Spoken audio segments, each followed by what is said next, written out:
Welcome everybody and welcome to our third episode of our podcast from Phantasy Star Online 2 episode Oracle. We have Shu, the Akuma Terminator. Woohoo, it's me. Rappy, the Rappy. Oh yeah, the fluffiest Rappy. And myself, Yaki, the annoying robot. Mr. Kleenex has to clean the tower. Oh yeah, man, like he got like a few of the Rappies to come in his system. He promised them bird feed. They're still waiting on the bird feed. And he's gonna have to clean all that up too.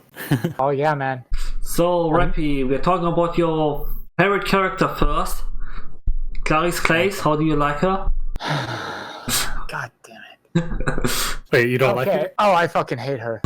Like in the game, you would get to fight her with other arcs, and I would always target her first because she was such an annoying fucking character. Like I would straight up, if I could, just take a knife and proceed to stab her over and over again, just because her arrogance is just so high. Are you sure you're okay?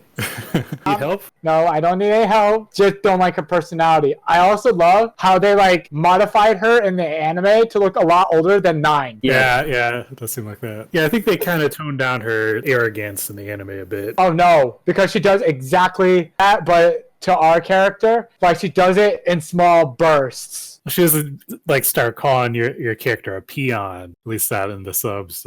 That's what she calls your character and everything. Because she doesn't want to admit that maybe, just maybe, she isn't the strongest person in all of existence. Because I didn't see Claire be the one to soul the profound darkness.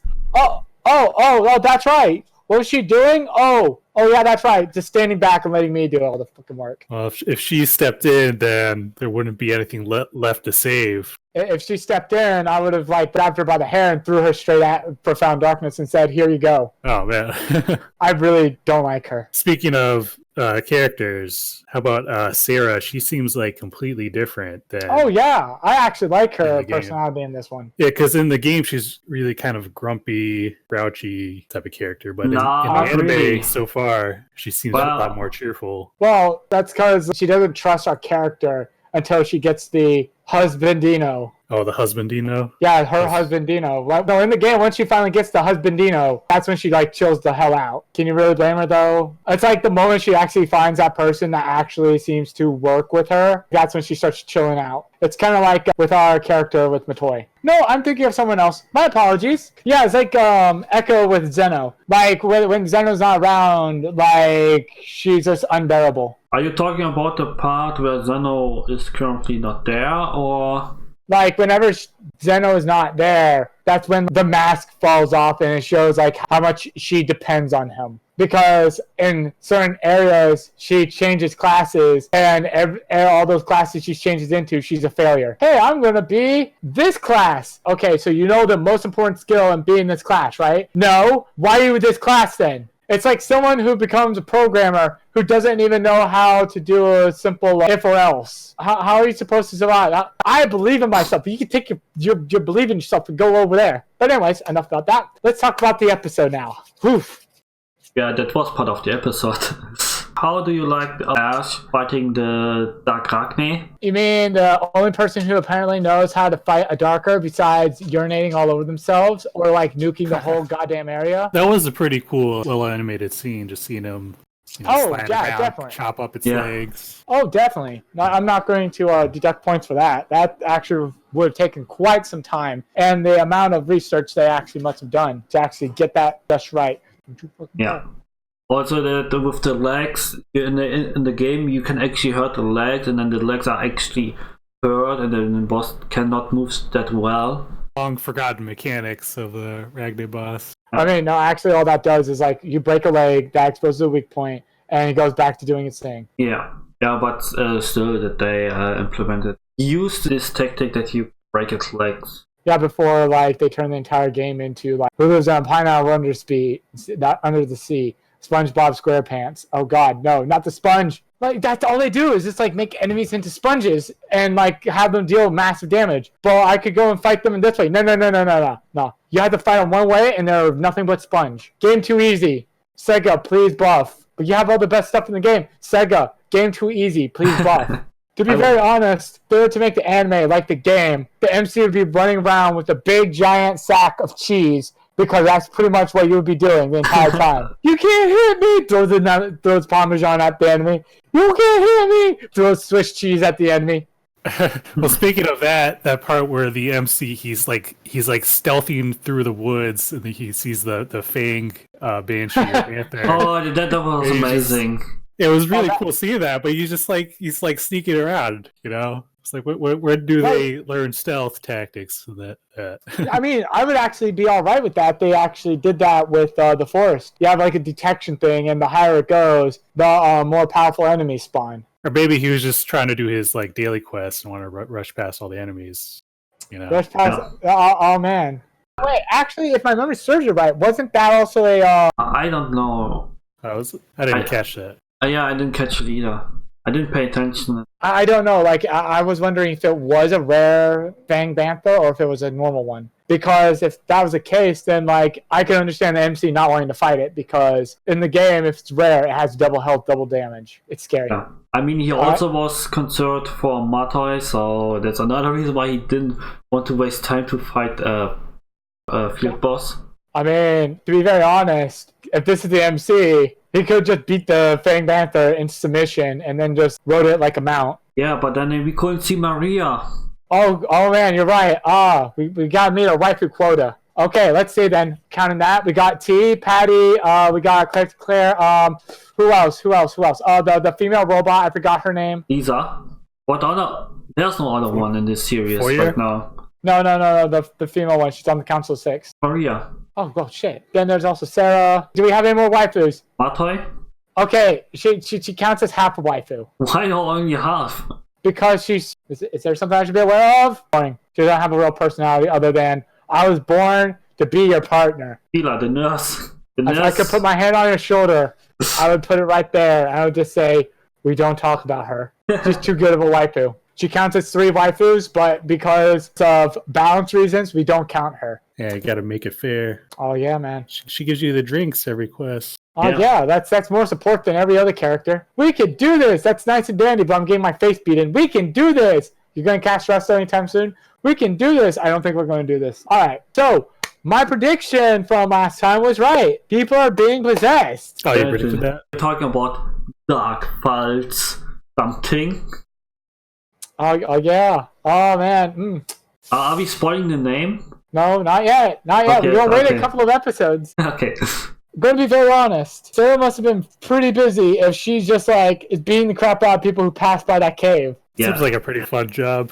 Yeah. Just sit there in the cold and see like, oh, there's a person, beats the shit out of them. All right, next, beats the shit out of them. All right, I can do this all day. I'm saving your life. Just accept it. Just accept it. Proceeds to go into like the ruins. Okay. I think they didn't even notice that. So one of the cool things about this episode is it kind of showed like the way the world of Naberius is kind of laid out with the forest transition to the tundra, and then that transition to the ruins, which is like hidden. Like you never really get a good sense of that when you're playing the game. Yeah, that was amazing. You even have a quest in the story where you used to head to, where you actually explore, where you have the forest area and then suddenly the winter area. No, they're actually going to explain that in the game. But you actually do see the tree, like in the tundra area, from a distance. It was the ruins, surrounding that was the tundra, surrounding that was the forest. That's how I always saw it. During episode 1 with the time attacks, we would go from the forest into the tundra, then into the ruins. Yeah. Because we transitioned into that. Honestly, I was hoping that they would actually add detail to the tundra, because if you look at the tundra, you would actually notice something very peculiar about it. It was a lot more open. No, if you paid attention, you would actually notice something. There's frozen creatures there, trapped in ice. What? Like what creatures? I don't know, but they were frozen over. If you go to the free field again and you look very carefully, you will notice that some of these designs looks almost like limbs, as if creatures were frozen there. Could be possible. Yeah, I noticed that a long time ago. I was just like, what? Because to me, when I was walking through this, I was very peculiar because how is it that there's cliffs there? Until I actually paid attention and actually went like, oh, wait, that's actually a creature frozen over. But then again, remember when they said that there was a big giant fight that happened here. Yeah. So it could be that all those creatures died and it was immediately frozen over. Yeah, probably. Yeah. That's what happened to the dinosaurs. Oh yeah, they fought the profound darkness and everything just like frozen over. We all died. Okay, the end. Well, I think we all can end this here then, since we all don't exist anymore. So Matoy got in there and she got knocked the fuck out as she got possessed. What do you think Matoy was gonna do? You probably would gonna go there and let her energy be sucked out or become a host for Dark FALZ. Yeah, that's what I was thinking. So you're telling me she was going to become a Dark FALZ waifu? Yes. Oh snap, we better make an emergency code for this. Guys, emergency here, what? Emergency code, FALZ waifu! Oh god, what do? We have to go on dates with her now! What? We have to go on dates with her and raise her affection meter to 100%! What? Why? Because if not, we all die! Oh god! I can imagine Sega doing that. Yep, that's the next update. Yep, we can now start dating the FALZes. Oh Jesus, this is what we turned into. Just like imagine. That's the secret to beating Shiva, is we're gonna have to, everyone's gonna need to have a FALZ waifu in order to fight her. Or we have to date Shiva. Oh god, we have to date the enemy. Yes. Just like they're like hanging out, actually going to the movies with like one side filled with arcs and the other side filled with like Shiva's army. And it's just like you two are like on a date. It was just like intense pressure.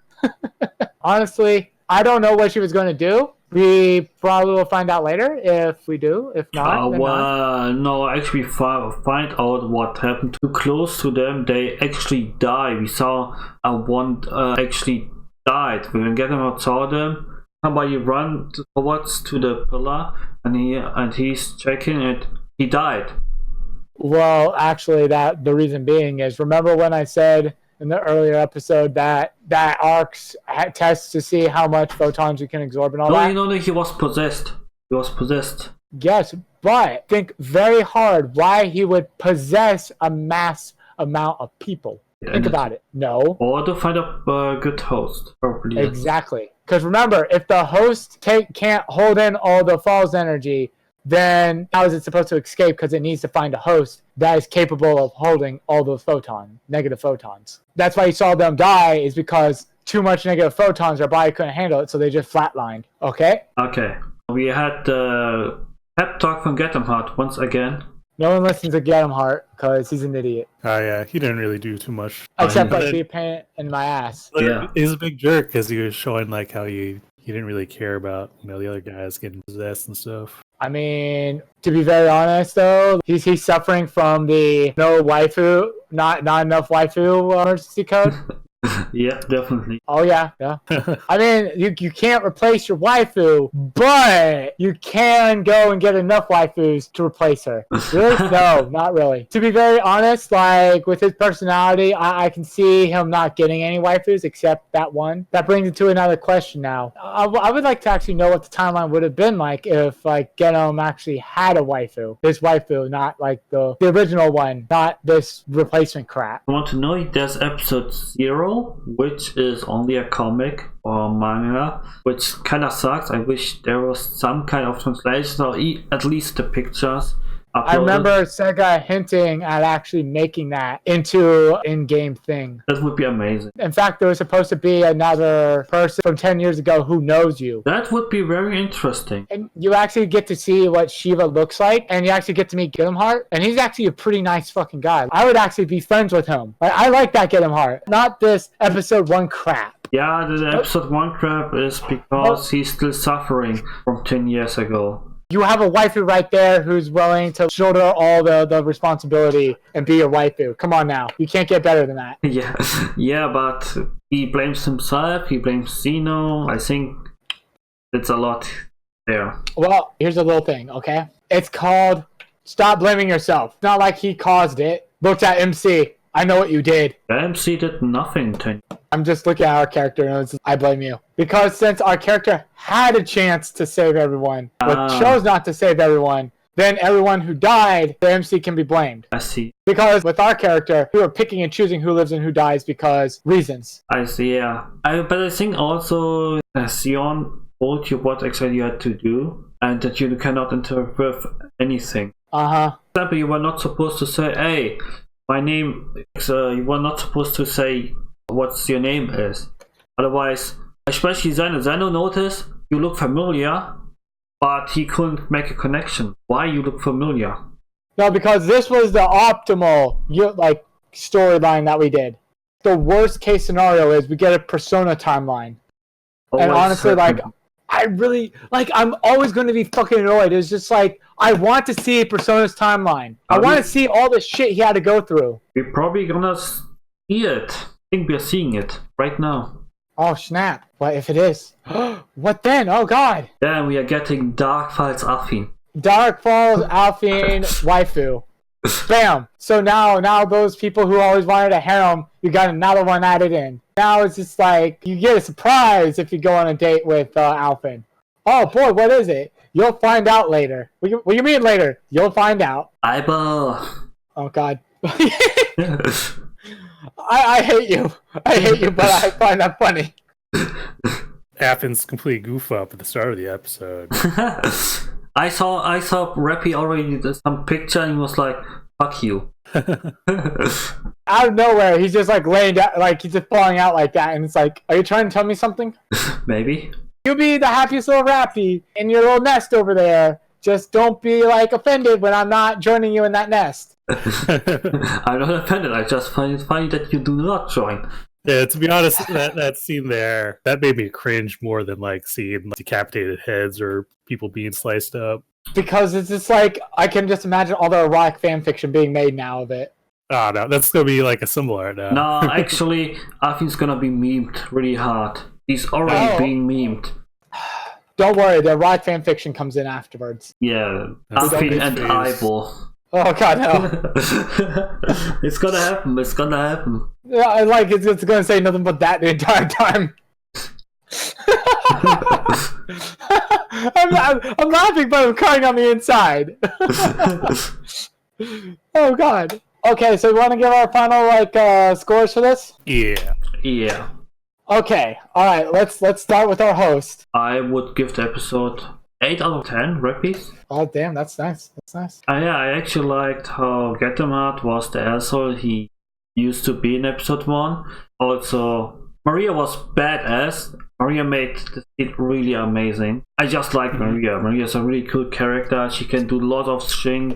And she's the big Isan. How many Rappies for you, Dead Chew? Yeah, I like this episode a lot. Well, maybe not a lot, but, I thought it was well tied together. They didn't have, all the strange appearances and disappearances that the previous one had. The newly introduced characters pretty well. I liked how they showed off Clarice, Maria, Sarah. Okay, so I'm going to go and grade it. Half of it based off of their artistic value, and the other half on how equal it is to the story.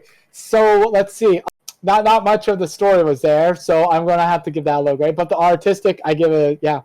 So altogether, I'm going to give it 7 fluffy Rappies and 1 Rappy sleeping. So it's 7.5. So we got 2 8s and a 7.5. Yep. I mean, I would have brought in a dark Rappy, but they're all too busy right now helping Mr. Clean with the cleaning of the windows. Thank you everyone for watching, listening to us. I hope you leave a comment, subscribe, and we see you in the next episode podcast of Phantasy Online 2 episode Oracle. See ya. Don't forget to go and pet your Rappies.